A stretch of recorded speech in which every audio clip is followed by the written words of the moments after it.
How my neighbor's midnight confession unlocked my own hidden truths. Have you ever had a moment, a seemingly ordinary occurrence, that completely blindsides you, shifting the very foundations of your perception of the world and, more importantly, of yourself?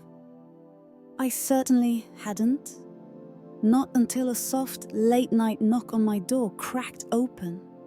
Not just a conversation with my neighbor, but an entire universe of unspoken emotions and hidden vulnerabilities that left me questioning everything for weeks.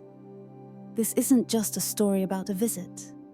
It's about the seismic ripples of human connection, the fragile dance of trust, and the profound, unexpected journey of finally seeing and being seen. Hello, cherished viewers, and welcome back to the channel. Tonight, I'm peeling back the layers on a deeply personal experience. One that began with a simple knock and evolved into a profound revelation about the intricate tapestry of human connection. Where are you tuning in from tonight? New York? California? Texas? Drop a comment below and let me know. It's an unwritten rule in my quiet corner of the world. Once the sun dips below the horizon, shrouding the neighborhood in a comforting blanket of dusk, my door remains steadfastly closed to unsolicited visits. It's not born of reclusiveness, far from it. I enjoy my independence, my routines, the predictable rhythm of my days. But there's a certain sanctity to the evening hours, a profound stillness that whispers of solitude, of undisturbed introspection. My small, immaculately kept house, with its scent of lavender and old books, transforms into a sanctuary as the outside world gradually recedes into the background.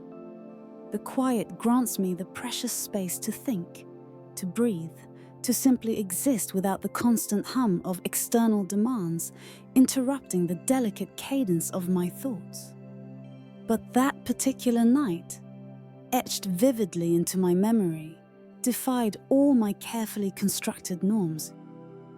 The knock, when it came, was initially so soft, so tentative, that I almost missed it entirely.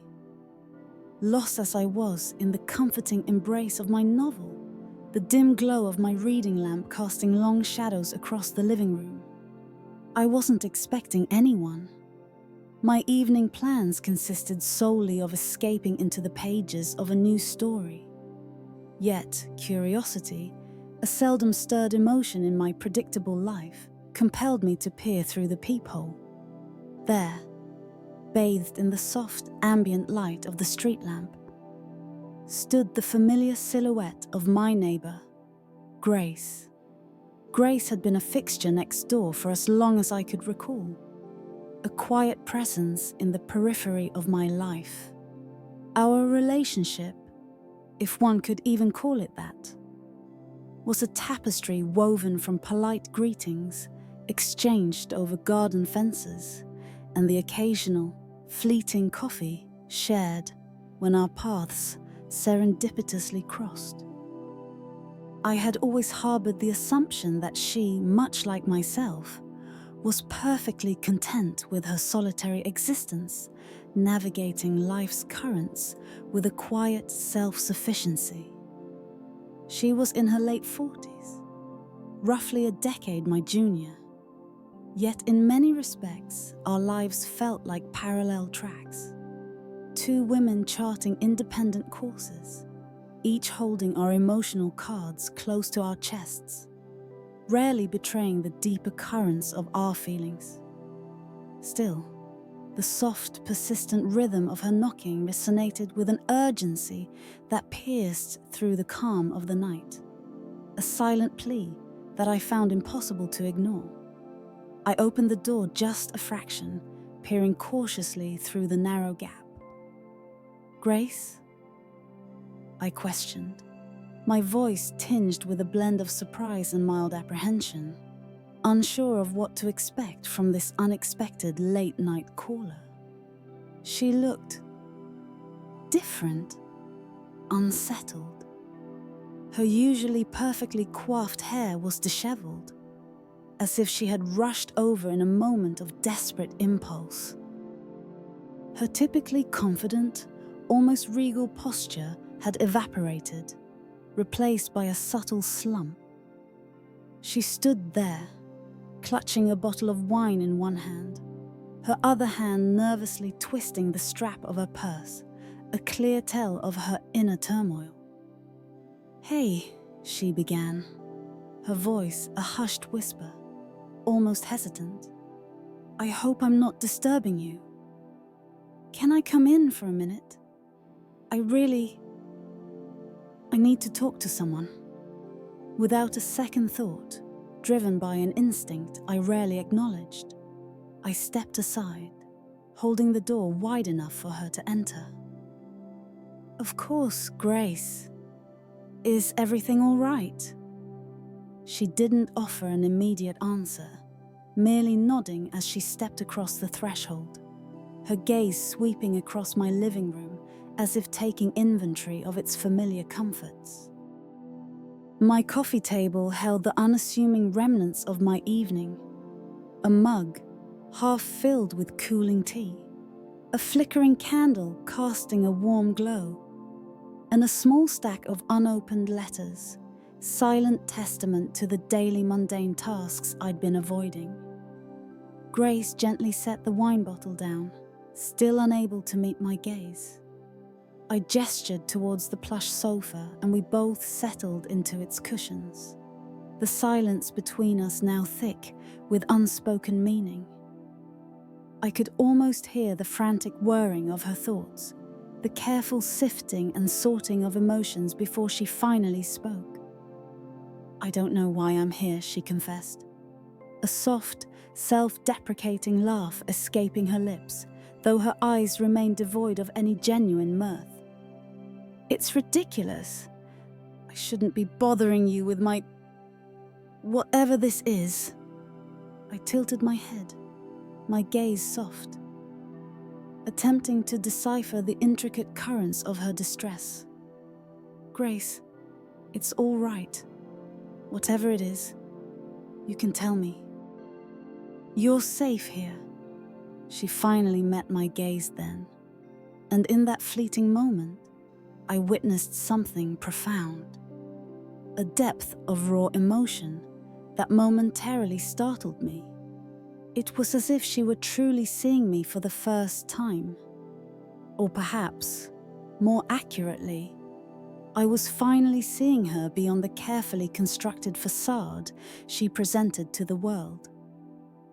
I had never truly noticed the inherent softness in her eyes when they weren't shielded by composure, the stark vulnerability etched across her features in that unguarded instant. She paused again, her fingers drumming a light, nervous rhythm on the armrest of the couch. "I need to talk. I don't have anyone else to talk to." I simply nodded, my mind already racing, attempting to connect the invisible dots of her distress. I still wasn't entirely certain of the precise nature of her predicament. But whatever it was, it clearly held immense significance for her, pressing down on the air around us with a tangible weight. "It's my marriage," she finally uttered, after another agonizing pause, her voice now barely above a whisper, as if she wrestled with the very act of speaking the words aloud. "It's falling apart. I don't know what to do. I thought I had everything under control, you know. But now, I feel like I'm losing my grip. And I'm so tired of pretending like everything's okay." My heart clenched with a quiet ache as her words, laden with raw anguish, filled the room. I was utterly unsure of how to offer comfort, never having walked in her exact shoe. Yet, the rawness in her voice, the profound exhaustion that echoed in every syllable, resonated deeply within me. I had always perceived Grace as this formidable, independent woman, someone who had meticulously charted her own course, seemingly immune to the vulnerabilities that plagued the rest of us, someone who appeared to have no need for external help. And yet, here she was, pouring out her deepest fears and insecurities to me, a neighbor she barely knew beyond the superficial pleasantries exchanged across manicured lawns. "You don't have to pretend with me, Grace," I said gently, offering her a soft, reassuring smile. "You don't have to have it all figured out. You're allowed to feel lost. We all are, at times." A visible wave of relief washed over her shoulders slumping as she leaned back into the cushions, releasing a breath she hadn't realized she was holding. For the next several minutes, she spoke candidly about the slow, agonizing dissolution of her marriage, the insidious cracks she had diligently ignored, the silent, ever-widening chasm that had formed between her and her husband over the years, the subtle shifts that had transformed them into strangers sharing a home. She spoke of how he had changed, or perhaps how she had, or perhaps how both had evolved into individuals no longer capable of finding their way back to the shared path they had once forged. It was excruciating to listen, knowing the profound depth of pain she was enduring. Yet I resisted the urge to interrupt, allowing her the sacred space to articulate her grief. I offered only gentle murmurs of comfort, carefully chosen words of empathy, when the moment felt intrinsically right. And as she spoke, a subtle but undeniable transformation occurred within the room. I could feel the palpable weight of her vulnerability, the courageous honesty that permeated the air. It was as if she were consciously allowing me to glimpse a facet of herself she had meticulously kept hidden for so long, a side that didn't possess all the answers, a side that was far from perfectly composed. There was an unexpected intimacy born in that moment, a shared experience of raw, unguarded emotion that transcended our previous superficial acquaintance.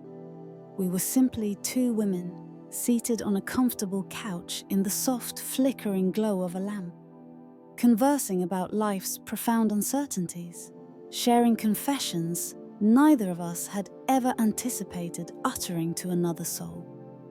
It felt both natural and utterly surreal, as if an invisible thread had suddenly woven itself between us, altering our dynamic without either of us fully comprehending its silent strength. She finally finished speaking, her voice gradually trailing off into a silence that felt almost sacred, imbued with the lingering echoes of her raw honesty. I didn't immediately know what to say, yet there was no desperate need to fill the quiet with superfluous words. We simply sat there, allowing the profound heaviness of the moment to settle around us, to be absorbed into the very fabric of the room. Finally, I broke the silence. "Grace," I began, my voice steady. "You don't have to have all the answers right now, but you possess the incredible courage to look at it, to face it head on. And that, my dear, is far more than most people can ever say." A faint smile touched her lips, her eyes glistening with unshed tears. And in that moment, a powerful realization dawned. We were both, in our own unique ways, learning profound lessons from each other, entirely without expectation. It wasn't about immediately fixing things, not in that instant.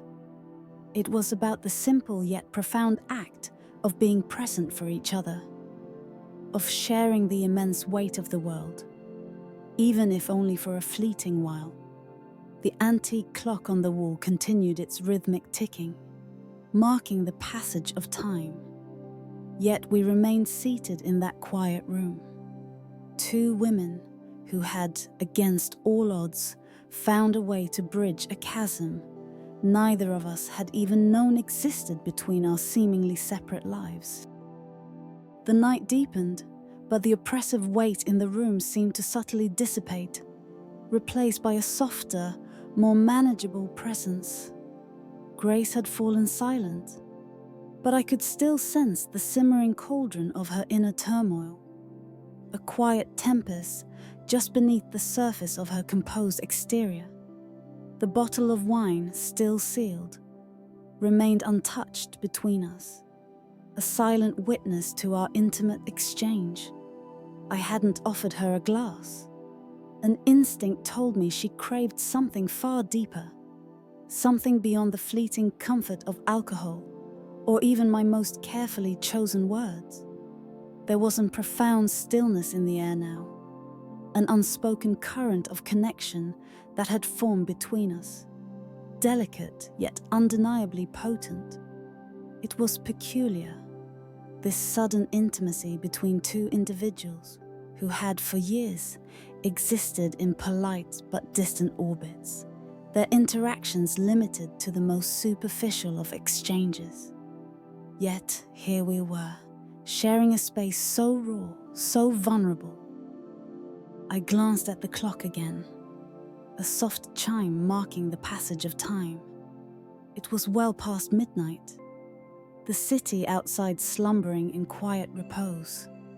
A part of me yearned to tell her to stay, to assure her that my time was hers for the taking, that her departure held no urgency for me. But another, deeper instinct whispered that Grace needed more than mere company. She needed clarity, a sense of direction that, at this moment, felt impossibly elusive to her. I cleared my throat, leaning forward slightly, my voice gentle but firm. Grace, I can't pretend to fully comprehend the depth of what you're experiencing, but I do know this. Sometimes the answers don't manifest immediately. Sometimes you must simply sit with the uncertainty. Allow it to be. She turned her head slowly, her gaze meeting mine, her expression unreadable for a fleeting moment. Then, a faint, almost imperceptible smile touched the corners of her lips as she nodded. I don't know if I can do that, she confessed, her voice laced with a weary honesty.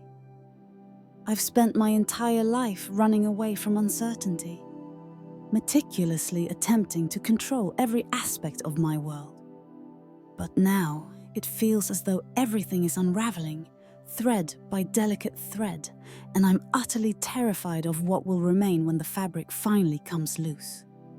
Her voice cracked perceptibly on the final word, and for a brief, startling second, I caught a glimpse of a raw vulnerability that transcended mere sadness or upset. It was a profound, almost primal rawness that stripped away all her practiced composure, revealing her in her purest, most human form. I instinctively longed to offer her the perfect, most comforting piece of advice, a magical incantation that would instantly alleviate her pain. But the truth, stark and undeniable, was that I possessed no such answers. No one ever truly does. Not when it comes to the complex, labyrinthine matters of the heart. Instead, I reached for the untouched wine bottle, uncorking it with a practiced, fluid motion. I poured a modest amount into one of my crystal glasses, then extended it to her, my fingers brushing gently against hers as I passed it over. She accepted it with a quiet, almost imperceptible nod. No words were exchanged in that moment, just the soft, resonant clink of glass, the shared comfort of simply existing in the same space. both of us carrying the quiet, immense weight of the world around us. "Do you ever wonder if we're all just pretending?" she asked, her voice barely a whisper, a thread of introspection weaving through the quiet. She gazed into the swirling wine in her glass, absent-mindedly rotating it, as if seeking answers within its ruby depths. "I mean, we navigate through life, meticulously constructing facades, tirelessly striving to make everything appear okay. But deep down, beneath all the polished surfaces, aren't we all just stumbling through, desperately trying to figure it out? And I'm just so utterly exhausted by the pretense, the constant charade of having it all together." I paused, considering the profound weight of her question. It was not a query easily dismissed. I, too, had spent a significant portion of my own life engaged in various forms of pretense, pretending to be content in relationships that ultimately left me feeling hollow, pretending that I exerted absolute control over every intricate facet of my existence, pretending that everything was unequivocally fine when, in truth, my inner world often felt precariously balanced on the brink of collapse. But I refrained from vocalizing any of those personal confessions. I simply sat there, observing her, silently absorbing her vulnerability, attempting to discern the path this unexpected moment was forging between us. "You're not alone in feeling like that, Grace," I finally said, my voice soft yet resonant with genuine understanding. "I believe everyone, at some point in their lives, experiences that unsettling sensation of pretending. The true trick, the real wisdom, lies in realizing that it's perfectly all right not to possess all the answers. It's perfectly all right to be vulnerable, to expose the fragile parts of yourself." She looked up at me then, her eyes searching mine with an almost desperate intensity, as if seeking confirmation, a silent affirmation that my words held an inherent truth. I wasn't entirely convinced I held all the definitive answers either, but one truth, pure and unassailable, resonated within me. Grace had, in this very moment, inadvertently unlocked a door to something far greater, something infinitely deeper and more profound than either of us could have anticipated. I think I've been pretending my whole life," she confessed softly, almost to herself, her voice barely audible above the quiet hum of the night. "I don't know how to stop." A long, significant pause followed, and for the first time in our conversation, I felt the very air between us subtly shift again. It was a delicate, almost imperceptible transformation, yet it was undeniably present. There was something unsaid now, something that transcended words, something neither of us could any longer ignore. "I don't think you need to stop pretending entirely," I said carefully, choosing my words with deliberate precision. "I think you just need to let go of the relentless need to control every single outcome, every single emotion. You don't have to have everything meticulously figured out. It's genuinely okay to approach things one step at a time, one quiet moment at a time." She blinked, as if processing the profound simplicity of my words. Then, a small, relieved laugh escaped her lips, a fragile sound that nonetheless filled the quiet space. "One step at a time," she repeated, tasting the words. "I like that. It sounds manageable." I offered her a gentle smile, feeling the immense weight of the conversation shift once more, this time towards a nascent sense of understanding, of mutual respect and quiet empathy. It wasn't a miraculous panacea for all her deeply entrenched problems. Far from it. But it was undeniably a starting point.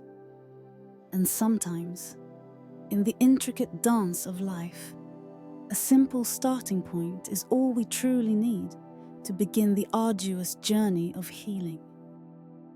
But then, without any warning, Grace extended her hand and placed it gently, almost tentatively over mine. The touch was soft, incredibly light, yet it spoke volumes, communicating a universe of unspoken emotions. There was no room for confusion, no need for second-guessing its profound meaning.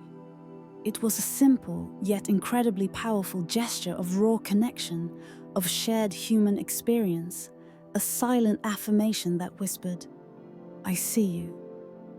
I truly see you, in all your vulnerability." I wasn't entirely sure how to respond.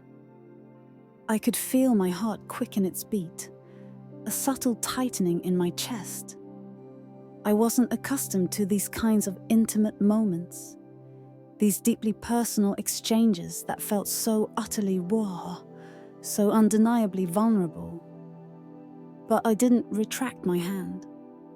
I allowed her touch to linger, to resonate, because in that precise sacred moment, I understood. I understood with a clarity that pierced through years of carefully constructed emotional barriers that sometimes a single, unassuming touch could convey more profound meaning, more authentic empathy than 1,000 meticulously chosen words ever could. "Thank you," she whispered softly, her voice quiet but imbued with profound sincerity. "Thank you for listening, for not judging me, for simply being here." "Of course," I replied, my voice just as soft, matching her hushed tone. "I don't think I could ever judge you, Grace." She nodded, but this time her eyes seemed noticeably lighter, as if a great internal burden had been momentarily lifted. There was a newfound sense of calm in the way she carried herself, a quiet peace that had gracefully settled over her after the raw honesty of everything she had shared. It was almost as if I could physically witness the immense weight of the world gently lifting from her shoulders, even if only for a fleeting, precious while. And in that profoundly insightful moment, a new realization dawned upon me, stark and undeniable. It wasn't solely Grace who desperately needed to be truly seen. I did too. We all did, in our own unique, often unspoken ways. Perhaps we were all, to varying degrees, engaged in some form of deliberate pretense. But in that small, quiet space, bathed in the soft glow of the lamp, we were granted a temporary, liberating reprieve from the exhausting charade. She took a deep, shuddering breath, her shoulders visibly relaxing for the first time that night, as if releasing years of accumulated tension. "I should probably let you get some sleep," she said, glancing apologetically at the clock. "I've already kept you up far too long." But a primal instinct within me rebelled.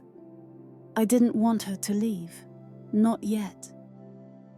The words were perched precariously on the tip of my tongue. But before I could voice them, she gracefully stood up, her hand still resting lightly on mine. A silent, lingering connection for just a moment longer. "Thank you," she reiterated, this time with a new, quiet conviction. "You've given me something I didn't even realize I so desperately needed. A reminder that it's profoundly okay to be real, to be utterly authentic." As she moved towards the door, I watched her intently, unwilling to break the fragile, intimate spell we had woven. I had no foresight into what the immediate future held for her, nor could I predict the trajectory of my own path. But one truth, clear and irrefutable, resonated within me. Something profound had shifted, something irrevocably changed, and I harbored a deep conviction that neither of us would ever truly be the same again after this raw, unexpected exchange. With a final, gentle nod and a soft, knowing smile, she gracefully stepped out of my house, leaving the door slightly ajar behind her. The cool night air, now infused with the lingering echoes of our intimate conversation, filtered gently into the room. Yet it no longer felt cold, not after the profound warmth of connection that had just passed between us. I remained seated for a long time afterward, immersed in silent contemplation, reflecting on the quiet yet immensely powerful connection we had forged. And as I gazed out the window at the dark, silent street, a burgeoning sense of hope for both of us began to bloom within my heart, a fragile promise whispered on the night air. The subsequent days felt like a slow, deliberate unfolding, a gradual awakening to a new reality. A profound stillness permeated the air, yet it was distinctly different from the quiet I had known before. This was a deeper, more resonant peace, a quiet acknowledgement that things were indeed in flux, subtly shifting, but not in a chaotic, overwhelming rush. Everything now felt imbued with a greater sense of deliberation, a more thoughtful cadence. It was as if I was perceiving the world through a softer, more compassionate lens, where the relentless pursuit of speed and control was no longer paramount, and where the most profound and meaningful connections could mysteriously form in the delicate, often overlooked spaces between spoken words. Grace did not reappear at my door that night, nor the following evening. Yet, this new silence between us was not laden with discomfort or an awkward void. I instinctively understood that she was, like me, meticulously processing the raw truths we had so courageously shared. And even though we hadn't exchanged a single word since her departure, I no longer felt disconnected from her. I knew, with an unspoken certainty, that she was out there, somewhere in the quiet rhythm of her own life, diligently navigating the same complex questions, grappling with the same profound uncertainties. I also knew, with an even deeper conviction, that whatever arduous path she ultimately chose, she was no longer traversing it alone. She had, through her vulnerability, forged an invisible link, a silent understanding.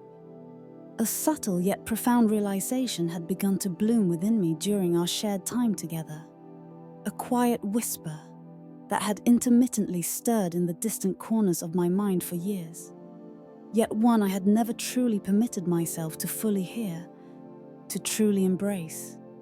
For much of my life, I had diligently maintained an emotional distance, a carefully constructed barrier between myself and the chaotic beauty of the world.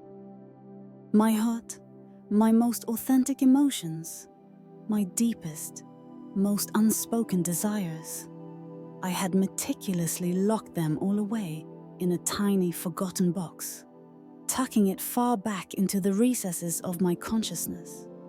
I had rationalized this self-imposed isolation, convincing myself that I didn't need to fully feel everything, that I could navigate life's turbulent currents without truly opening myself to others, without fully immersing myself in the messy, glorious dance of human connection.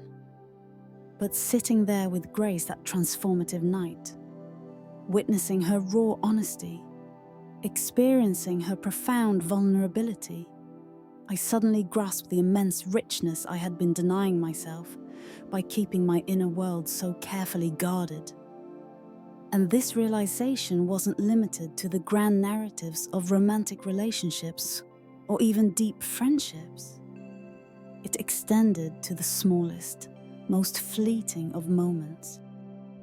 The simple yet courageous act of allowing myself to be truly seen, to share what I genuinely felt, to grant someone access to the intimate spaces where I had been so diligently hiding. I had consistently denied myself that most fundamental human need. And the more I pondered this newfound truth, the more profoundly I understood its immense liberating importance. The power of authentic connection, of shared vulnerability, was a force I had unknowingly suppressed, and its absence had left a quiet ache in my soul. One crisp afternoon, several days after Grace's last visit, I caught sight of her outside standing thoughtfully in her yard, her gaze fixed on the ancient trees as if contemplating some monumental, life-altering decision. She exuded a sense of quiet peace. Yet there was also a subtle, almost palpable intensity about her, as if she were deeply engaged in deciphering some profound truth within her own being. I observed her for a moment, a silent debate unfolding within me. Or would she make her way to my door again, seeking solace, needing someone to listen? But this time, a different instinct took hold. This time, it wasn't her initiating the knock. It was me deliberately stepping out into the late autumn air, propelled by a quiet, burgeoning courage. I didn't overthink it, didn't allow my usual analytical mind to dissect the implications of my actions. I simply grabbed my favorite cardigan, stepped out of my house, and purposefully made my way across the small patch of manicured grass that served as the gentle boundary between our two homes. I could feel the cool autumn breeze playfully teasing my hair, hear the soft, rhythmic rustling of fallen leaves beneath my feet, a subtle symphony of the season. When I reached her, she slowly turned to face me, her eyes widening slightly, a flicker of surprise, quickly followed by a gentle brightness, illuminating her features as she recognized my presence. "Hey," she said softly, her voice a quiet murmur, as if genuinely surprised but not at all startled by my unexpected appearance. "I was just thinking about everything, you know?" I offered her a warm, knowing smile, understanding precisely the weight of her words, the depth of her introspection. "I figured you were," I replied, my voice equally soft. "I've been doing a lot of thinking myself." We stood there for a moment, a comfortable silence settling between us, each of us silently processing the unspoken echoes of our shared past, the profound understanding that now flowed effortlessly between us. Then, I took a small step closer, leaning casually against the low fence that divided our properties, the physical space between us now feeling effortlessly comfortable and easy, devoid of any previous awkwardness. "I don't know if I've told you this yet," I began, my voice a quiet confession. "But I'm truly proud of you, Grace." The words, in their profound simplicity, felt almost inadequate. Yet they were, undeniably, the most authentic and heartfelt words I had uttered in a very long time. Grace blinked, clearly taken aback by the unexpected declaration. She was typically so composed, so meticulously self-contained, that hearing words of such raw praise felt almost foreign, alien to her carefully constructed persona. "You're proud of me?" she questioned, a hint of genuine confusion in her voice. "Why?" "Because you're facing something truly real," I explained, shrugging slightly, deliberately downplaying the magnitude of my observation. "You're allowing yourself to genuinely feel, instead of simply pushing it all down, meticulously burying it beneath layers of denial, as so many of us instinctively do. And that, my dear, is far, far harder than it looks to the outside world." She considered my words for a long moment, her gaze dropping to the ground as she processed their profound implications, before slowly lifting her eyes back to meet mine.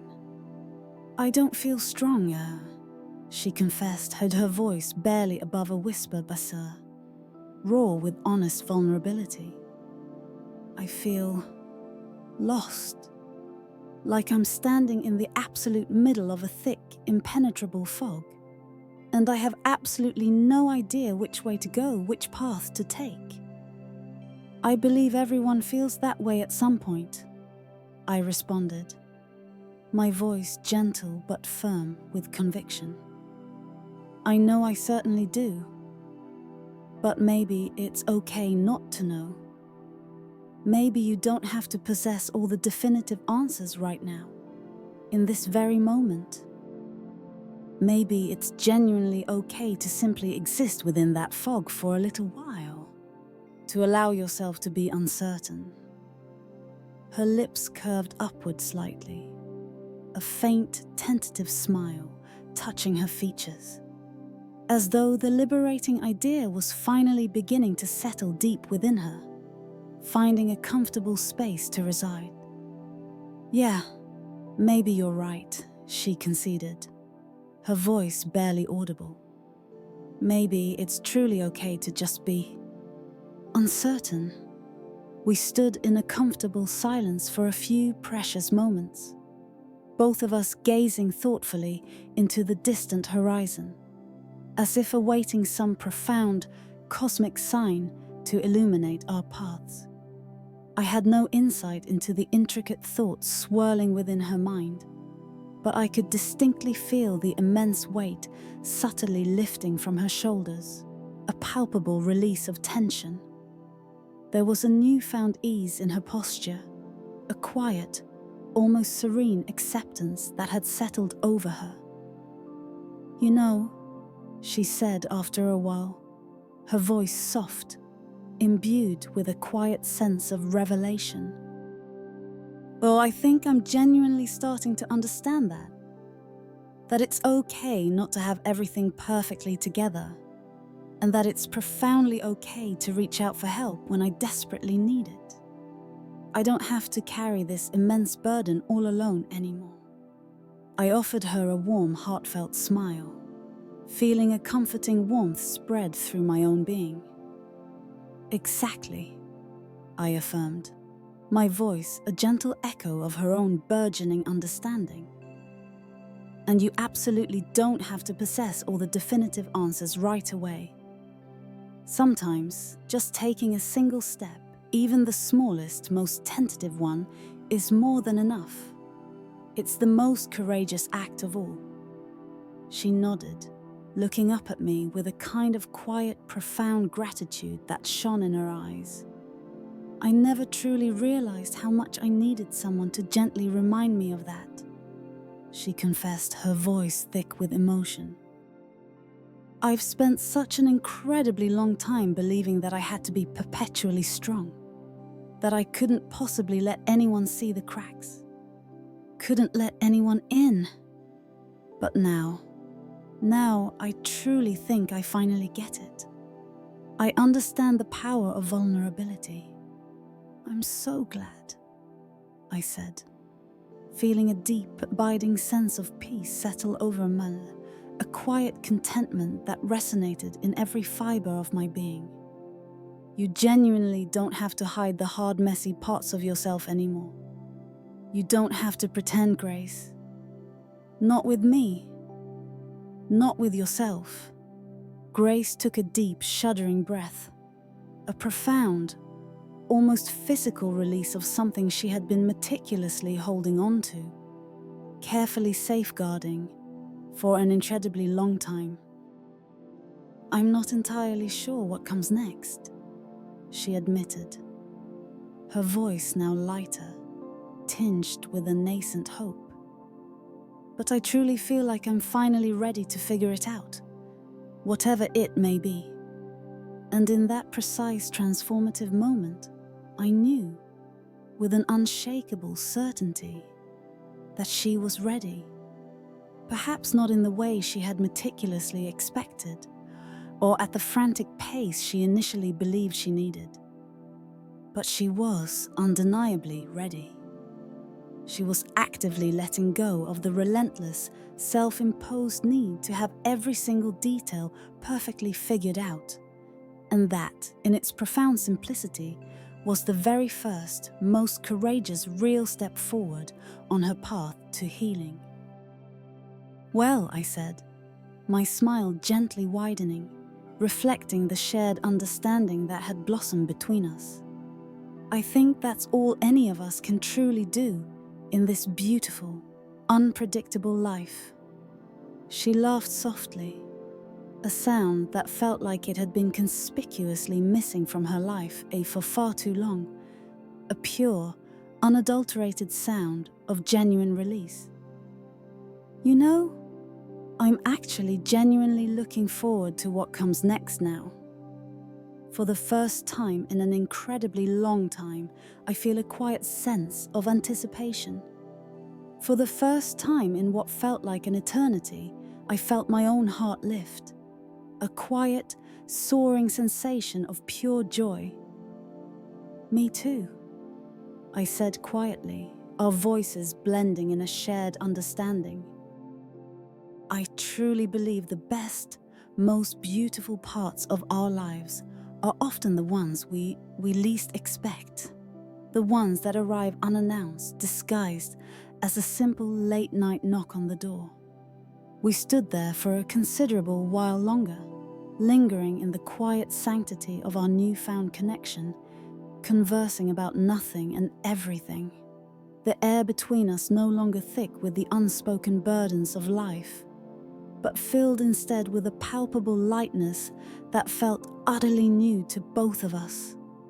The profound bond that had, against all odds, formed between us was something I could never have possibly anticipated, could never have predicted its immense power.